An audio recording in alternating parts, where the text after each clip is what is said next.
माँ का इंतज़ार। किसी तरह मुझे यहाँ से निकालो, लेकिन इस तरह कि मैनेजर को खबर ना हो। बैरे ने कहा 2000 नहीं, अगर 5000 दोगी तो तुम्हें यहाँ से ऐसे निकालूंगा किसी को कानो कान खबर ना होगी, वरना पुलिस अभी यहाँ पहुँच जाएगी। ये दुश्वार काम है, मेरी नौकरी खतरे में पड़ सकती है। इस वक्त मैं बहुत घबराई हुई थी, घर वालों से खौफजदा थी कि कुछ ना सोचा, और ऊपर से पुलिस का डर था कि मैनेजर ज़रूर कोई ऐसी कार्रवाई करने में लगा है कि चंद लम्हों बाद मैं गिरफ्त में आ जाऊंगी। हालांकि बम धमाके में जान बहक होना मुनीर के लिए तो एक हादसाती सानहा था, मगर मेरा इसके साथ घर से भाग आना जुर्म ही गर्दाना था।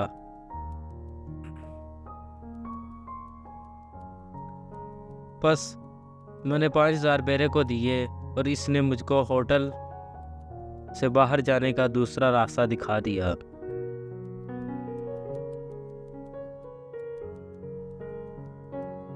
जब मैं पहली सीढ़ी से बाहर आई तो किसी ने नहीं देखा। वहाँ टैक्सी खड़ी थी। बैरे ने मुझको इसमें बैठ जाने का इशारा करके कहा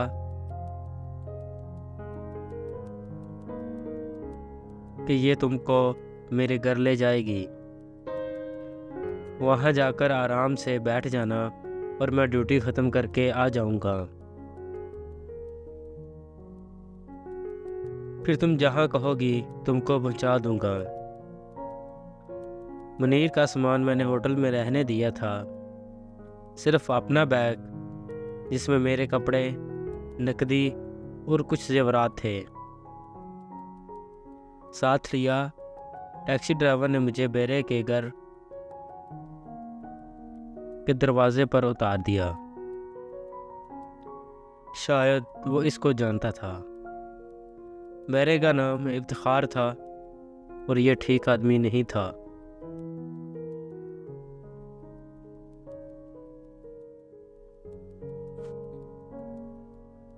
होटल में जो मर्द अय्याशी के लिए आकर ठहरते थे, ये इनको गलत किस्म की तफरीह मुहैया करने का ज़रिया था। लिहाजा इसका राब्ता इस बाज़ार से भी रहता था। इफ्तिखार रात को आ गया। इसके घर में खतून नहीं थी, अकेला ही रहता था। आते ही इसने एक औरत को फ़ोन किया। थोड़ी देर में वो औरत आई। दोनों ने कुछ देर तक दूसरे कमरे में गुफ्तशनीद की। फिर बोला, बुशरा बीबी, ये मेरी खाला है, करीब ही रहती हैं, तुम इनके घर चली जाओ। क्योंकि मैं यहाँ अकेला रहता हूँ, लिहाजा तुम्हारा यहाँ रहना मुनासिब नहीं है। ये तुमको कल यहाँ पहुँचा देगी। चाहो तो अपना सामान रहने दो या साथ ले जाओ। खाला ने कहा, इनका सामान यहीं रहने दो, कल मैं मंगवा लूँगी। अभी रात हो रही है और हम दोनों औरतें टैक्सी में जाएंगी। प्लीज सामान ले जाना ठीक नहीं है।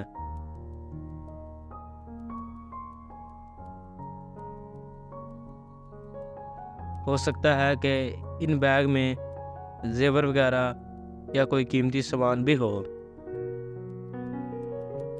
मैं मुनीर की हलाकत के सदमे से नीम जान थी। ऊपर से खाला की हमदर्दाना बातें और बार बार गले लगाकर कहती थी, मत रो मेरी बच्ची, रोना नहीं, मुझे माँ समझो। जैसा कहोगी वैसा ही होगा। भरोसा रखो, कल तक तुझे तेरे घर पहुंचा दूंगी।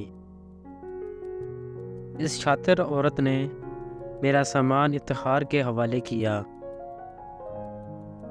और मुझे टैक्सी में बिठाकर इस जगह ले आई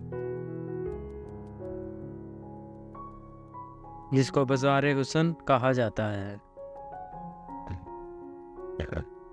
मैं जब यहाँ आई और माहौल का अंदाज़ा हुआ तो हक्का बक्का रह गई। मुनीर के मरने का गम भी भूल गई। सामने अपनी इज्जत की मौत नज़र आ रही थी। इस जगह आने से तो मर जाना क्या बुरा था। काश मैं मुनीर के साथ ही बम धमाके में उड़ जाती।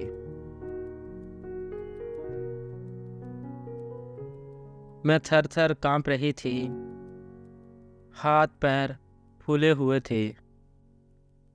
औरत के कोठे पर लोग आ गए थे।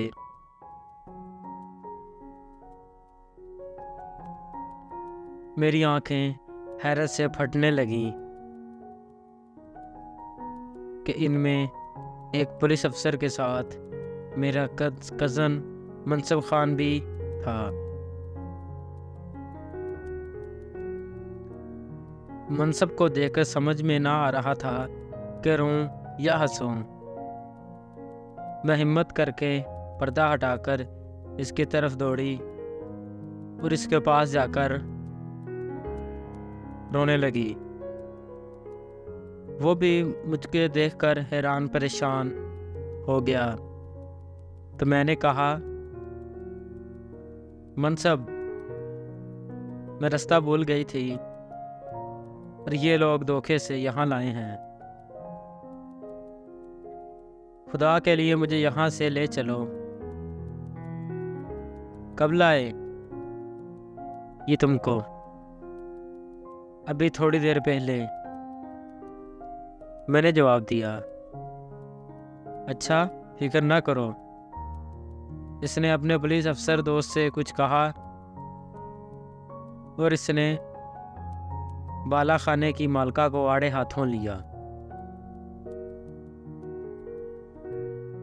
मैंने देखा औरत खौफजदा हो गई। इसने हाथ बांधे और फिर मनसब से कहा कि बेशक इसको ले जाओ, क्योंकि अभी मैंने इसके पैसे नहीं दिए। असल मुजरिम होटल का बेरा इफ्तिखार है। इसका सामान भी इसी के पास है। वही इसे फरोख्त करने लाया था।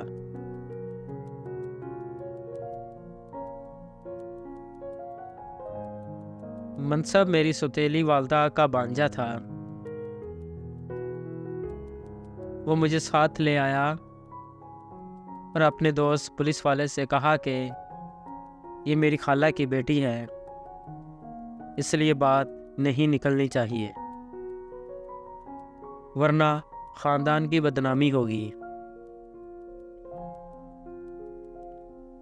गलती से इन बदमाशों के हाथ चढ़ गई। शुक्र है हम यहाँ बर वक्त आ गए। बहरहाल मैं सुबह ही इसको घर ले जाऊंगा।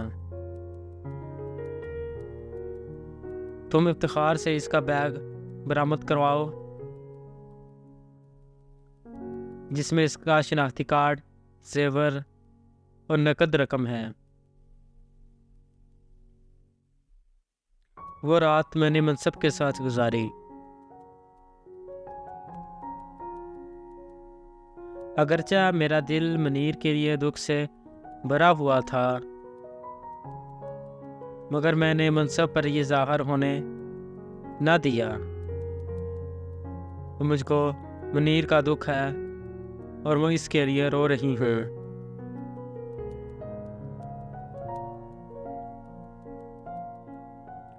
गुनाह मुनीर ने मेरे साथ नहीं किया, क्योंकि वो निकाह के बाद जायज़ रिश्ते से मिलना चाहता था।